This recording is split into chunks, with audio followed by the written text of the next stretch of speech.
मैं अपनी श्रद्धा के सुमन अर्पित करता हूं और साथ ही इस कार्यक्रम का संचालन हमारे बड़े भाई मुकेश यादव जी, मंच पर उपस्थित अधिवक्ता अरविंद कुमार यादव जी, इस पंचायत के सम्मानित मुखिया श्रीमती गायत्री देवी जी, बोड़ा सुइया पंचायत के पूर्व मुखिया नारायण यादव जी, चंदवारी पंचायत के पूर्व मुखिया सहनदेव दास जी और डिफेंस सेक्टर में सेवा दे चुके सेवानिवृत्त शंकर चौधरी जी, इस पंचायत के मुखिया प्रतिनिधि देवनारायण यादव जी एवं तमाम जननायक जी को मानने वाले उनके अनुयायियों को मैं हृदय की आध्यात्मिक गहराइयों से हार्दिक अभिनंदन करता हूं, वंदन करता हूं।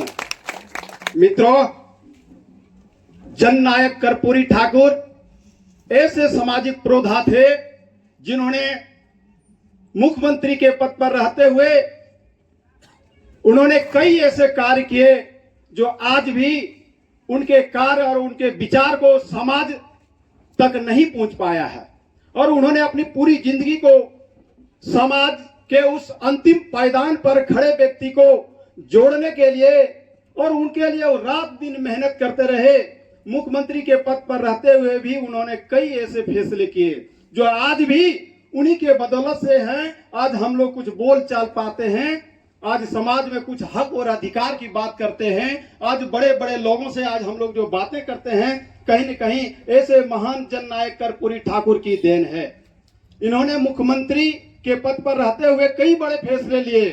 आप सभी जानते हैं, बिहार प्रदेश एक ऐसा प्रदेश था जो कि शिक्षा दर बहुत कम था और उस समय अपनी बिहार की हालात इतनी दयनीय थी जो यहाँ की दुर्दशा देख करके वैसे महानुभाव हमारे भारत रत्न जननायक कर्पूरी ठाकुर जी देख करके रोते थे और कहते थे, there is no anyone how weeps tears of the poor. यहाँ पर कोई ऐसा व्यक्ति नहीं है जो गरीबों की आंसू पोंछ सके। मित्रों, आपको जानकर बेहद हैरानी होगी कि उन्होंने 27% आरक्षण दिया। सबसे पहले इसका जीवनी पर थोड़ा प्रकाश डालते हैं।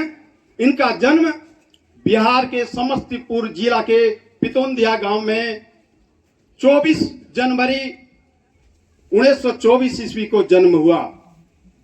आप सभी को मालूम होगा, एक नाई परिवार से आते थे जिनका नाम भी लोग और उस समाज में बैठने का उसे अधिकार नहीं था।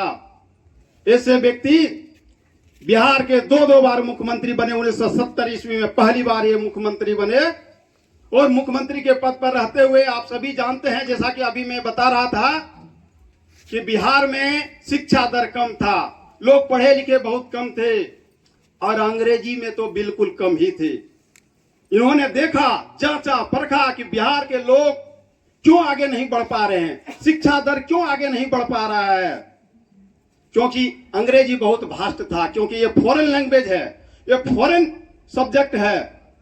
लेकिन हमारे भारत में अंग्रेजी कंपलसरी था। इन्होंने मुख्यमंत्री रहते हुए अंग्रेजी समाप्त किया है मैट्रिक बोर्ड में। मित्रों, इन्हीं की देन है जो इनके बदौलत से आज लोग सारे विषय में तो पास कर जाते थे लेकिन अंग्रेजी में ही फेल कर जाते थे।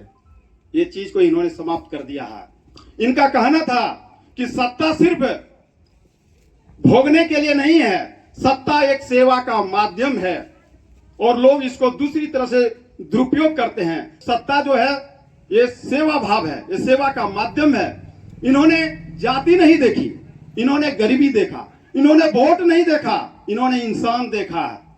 और इनका कहना था, इनका उपदेश था कि समाज का अंतिम पायदान पर बैठे हुए व्यक्ति जब तक अपना हक और अधिकार नहीं जान लेंगे तब तक सामाजिक और भारत का लोकतंत्र अधूरा है। भारत का लोकतंत्र अधूरा रहेगा जब तक कि समाज का अंतिम व्यक्ति, शोषित, पीड़ित, वंचित, दलित व्यक्ति जब तक अपना हक और अधिकार नहीं जानेंगे। तो मित्रों, इन्होंने मुख्यमंत्री रहते हुए सरकारी कोई सुविधा नहीं लिया। एक झोपड़ी में रहते थे और ये मुख्यमंत्री रहते हुए नाई का काम करते थे और ये कहा करते थे, ये नारा देते थे, और पूरी कर पूरी छोड़ गद्दी उठा कस्तूरी। ये ऐसा सामाजिक न्याय के यह पुरोधा व्यक्ति थे। इन्होंने अपना पूरा जीवन सामाजिक न्याय के लिए और गरीबों पिछड़ों के लिए अपना समर्पित कर दिए। आज इन्हीं का देन है जो बिहार में कई ऐसे मुख्यमंत्री बने, बिहार के कई ऐसे मंत्री बने, और हम सब समाज के बीच में कई ऐसे डॉक्टर, इंजीनियर, कलेक्टर बने। ये इन्हीं की देन है। आज पूरे श्रद्धा के साथ में पूरे भारत में इनको नमन किया जा रहा है। इनके उपदेश को समाज तक पहुंचाने के लिए जगह जगह कार्यक्रम किए जा रहे हैं। लेकिन हैरत की बात है, दुख की बात है, जो कि इतने बड़े कार्यक्रम और ऐसे जननायक का आज भी समाज में बहुत लोग नहीं जानते हैं। कौन है ये भी नहीं जानते हैं। इनका विचारधारा तो छोड़ दीजिए, लोग ये भी नहीं जानते कि ये कौन है और कब क्या किए हैं, किसके लिए क्या किए हैं। यह कार्यक्रम जिला लेवल पर होता था। लेकिन हम धन्यवाद देना चाहेंगे आदरणीय बड़े भाई को, जिन्होंने ये छोटे से गांव कस्बों में कर्पूरी जी का विचार को, कर्पूरी जी के उपदेश को फैलाने के लिए, जन जन तक जानकारी के लिए यह इन्होंने यहाँ कार्यक्रम रखा है। हम जितनी भी प्रशंसा करें इनको बहुत कम ही होगा। और ऐसे महान सामाजिक न्याय के पुरोधा के बारे में हम लोग जितनी भी बातें लिखी तो बहुत कम ही होगा। कहा जाता है कि इनके बारे में अगर यदि हम कुछ लिखना चाहें तो कई ड्राम की स्याही बहुत कम पड़ जाएंगे मेरे मित्रों। तो इसलिए ज्यादा कुछ नहीं कहते हुए, क्योंकि हमारे बीच बहुत यहाँ वक्ता मौजूद हैं, अभी इन लोगों का भी सुनना है, हम लोगों के अभिभावक यहाँ हैं। ज्यादा कुछ नहीं कहते हुए हम आप सबों के सामने और भारत रत्न डॉक्टर कर्पूरी जी के चरणों में श्रद्धा के सुमन अर्पित करते हुए अपनी वाणी को विराम देना चाहूंगा। जय हिंद, जय भारत।